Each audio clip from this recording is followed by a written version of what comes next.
त्या दिवशी मी माझ्या मामांच्या गावी गेलो होतो. माझ्या लग्नाला तेव्हा साधारण 6 महिने उलटून गेले होते. म्हणून मला माझ्या मामांनी खूपच आग्रह केला होता की एकदा तरी माझ्या गावी या. म्हणून मी आणि माझ्या पत्नीने त्यांच्या गावी जायचा निर्णय घेतला. आणि त्यातच माझी आई आणि माझे वडीलसुद्धा मला खूप आग्रह करत होते. त्यामुळेही आम्ही पूर्ण उत्साहात त्यांच्या गावी निघालो. त्या दिवशी शनिवार होता आणि त्यातच माझ्या कामालाही मी सुट्टी दिली होती. त्यामुळे काही दिवस तरी मस्त मजा-मस्ती करत मी माझ्या मामांच्या गावी राहणार होतो.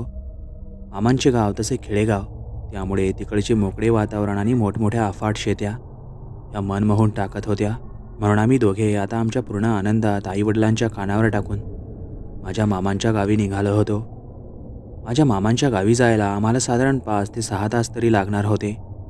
रस्ता तसा ओळखीचा असल्यामुळे मला प्रवास करायला एवढी काही अडचण येणार नव्हती. आम्ही काही आईच्या हाताने बनवलेले जेवण घेऊन त्या दिवशी निघालो. तेव्हा बरीच संध्याकाळ झाली होती. साधारण 6 वाजले होते. अंधुक असा अंधार पसरत चालला होता. आता मी आणि माझ्या पत्नीने सर्व सामान आमच्या गाडीत टाकून आम्ही आमच्या प्रवासाला लागलो. माझी पत्नी आता पुढे माझ्या सीटजवळ बसली होती. मामांना आज आम्ही तसे निघणार आहोत असे कळवले होते. त्यामुळे त्यांना फोन करून माझ्या वडिलांनी सांगितले. पण आजच्या प्रवासाचा मला खूपच उत्साह वाटत होता. आणि खरंच हाच उत्साह काहीतरी घडवणार होता याची कल्पना मात्र आम्हाला दोघांना नव्हती. आम्ही आता काही हळू तर काही वेगात प्रवास पार करत पुढे जात होतो. अंधार मात्र आता सर्वत्र पसरला होता. बऱ्याच वाहनांची शहरात वर्दळ दिसत होती. सर्वत्र काही वाहन येताना तर काही जाताना दिसत होते. काही गाड्यांच्या हॉर्नचा आवाज येत होता. काही रस्त्यावरील दुकानांचे फलक जगमगत होते. आणि हे सर्व निहाळत आणि गप्पा गोष्टींच्या बळावर आम्ही पुढे जात होतो. काही वेगात आम्ही आता आमचे शहर सोडले होते. आता 1 तासाचा प्रवास आम्ही पार केला होता. पत्नी गाढ निद्रेत गेली होती. काही पुढे गेल्यावर आपण जेवण वगैरे करू असा मी मनातच विचार केला होता. आणि सावधपणे गाडी चालवत मी पुढे जात होतो. रस्ता आता एवढा काही चांगला जाणवत नव्हता. आता कधीमधीच एखादे मोठे वाहन त्या रस्त्याने येताना किंवा जाताना दिसत होते.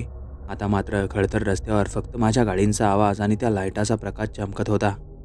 आता काही पुढे आल्यावर मला एक छोटासा ढाबा रस्त्याकडेला दिसला आणि ढाब्याच्या पुढे एक पिवळा लाईट लावलेला होता. त्या प्रकाशात पूर्ण ढाबा जगमगत होता. मी आता माझी गाडी तिथे थांबवली आणि गाडी थांबवताच माझ्या पत्नीलाही जागच आली. म्हणून मी तिला म्हणालो, अगं चल ग, इथे जेवण वगैरे करून घेऊ आणि मग जाऊ पुढे. तशी तीही तयारच झाली आणि लगेच गाडी खाली उतरली. आम्ही तिथे जेवण वगैरे केले आणि आमच्या प्रवासाला निघालो. रात्रीचे 9 वाजले होते. सर्वत्र अंधार पसरलेला दिसत होता. आम्ही मात्र आता गाडी घेऊन निघालो होतो. आता काही पुढे आल्यावर परत एकदा गप्पा गोष्टी करणारी माझी पत्नी गाढ निद्रेत गेली होती. आणि मी परत माझ्या धुंदीत गाडी चालवू लागलो आणि मनाशीच गाणे गुणगुणू लागलो. आणि आता काही पुढे आल्यावर अचानकच माझी गाडी बंद पडली. मी परत तिला चालू करण्याचा प्रयत्न केला. ती चालूच होत नव्हती. आता काय करावं मला काही कळत नव्हते. मी बराच प्रयत्न केला पण तरीसुद्धा गाडी काही चालू झाली नाही. आताच माझी पत्नीही झोपेतून उठली. तिलाही कळाले होते गाडीला काहीतरी झाले असावे. म्हणून ती शांत होऊन माझ्याकडे बघत होती.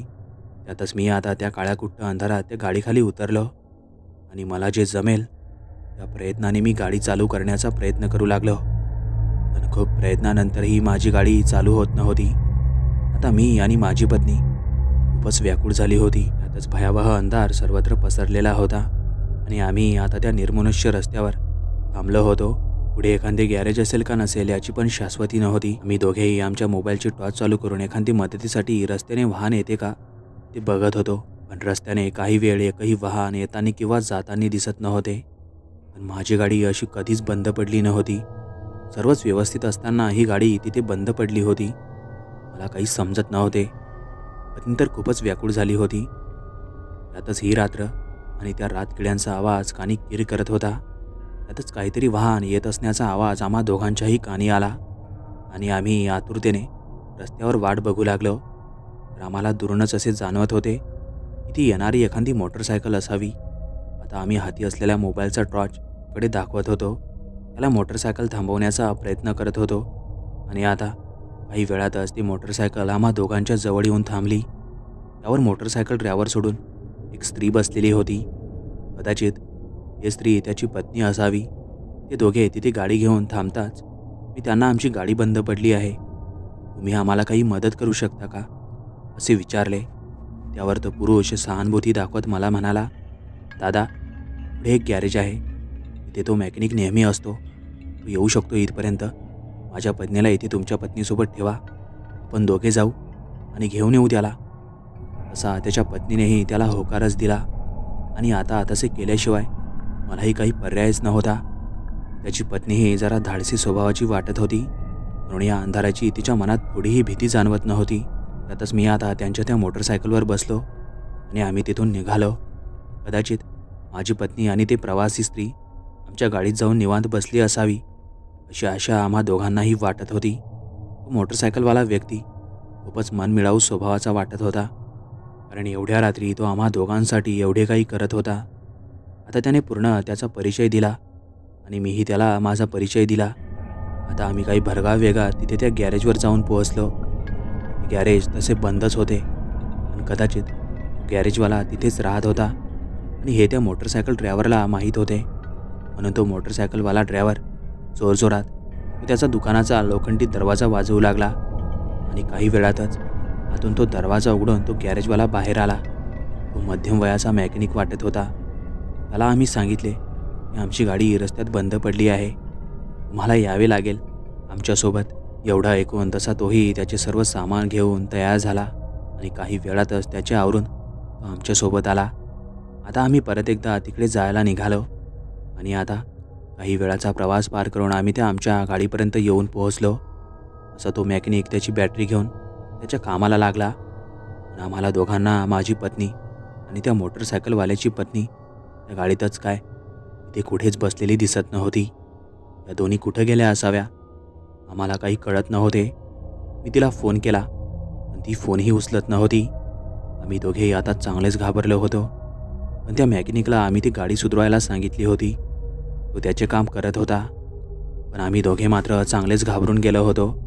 त्यातच काहीतरी ओरडण्याचा आवाज आम्हा दोघांच्या कानी आला, म्हणून आम्ही पळतच रस्त्याकडेला गेलो. तर तिथे या दोघेही विचित्र अवस्थेत पडलेल्या होत्या आणि खूपच घाबरलेल्या वाटत होत्या. आम्ही त्या दोघींना तिथून त्यांना सुखरूप माझ्या गाडीत बसवले. अशी मेकॅनिकने पण गाडी चालू केली होती, पण त्या खूपच घाबरलेल्या वाटत होत्या. पण त्या रात्री आम्ही त्यांना काहीच विचारले नाही आणि मी त्या मोटरसायकलवाल्याचे आभार मानून तिथून रवाना झालो. आणि जेव्हा आम्ही माझ्या मामांच्या गावी पोहोचल्यानंतर माझ्या पत्नीला त्या प्रकाराबद्दल विचारले, तर ती सांगत होती की त्या ठिकाणी एक म्हातारी होती आणि ती खूपच भयावह दिसत होती. गाडीजवळ आल्यानंतर आम्ही दोघी त्या गाडीच्या बाहेर गेलो आणि तसा चकवा आमच्यासोबत घडला आणि त्यातच तुम्ही आले आणि त्या वेळेत ती म्हातारी कुठं गुडूप झाली आम्हालाही कळालेच नाही. हे सर्व ऐकून तर माझ्याही पायाखालची जमीनच सरकली. मला मात्र नवलच वाटले आणि आम्ही मात्र काही दिवस तिथे राहून आमच्या घरी परतलो. मित्रांनो, तुम्हाला या अनुभवाबद्दल काय वाटते आम्हाला नक्कीच कळवा. आणि तुमच्याकडेही अशा काही कथा असतील, अनुभव असतील, तर तुम्ही तुमचे अनुभव आणि कथा आम्हाला आमच्या इंस्टाग्राम आय डीला पाठवू शकता किंवा तुम्ही आम्हाला मेलही करू शकता.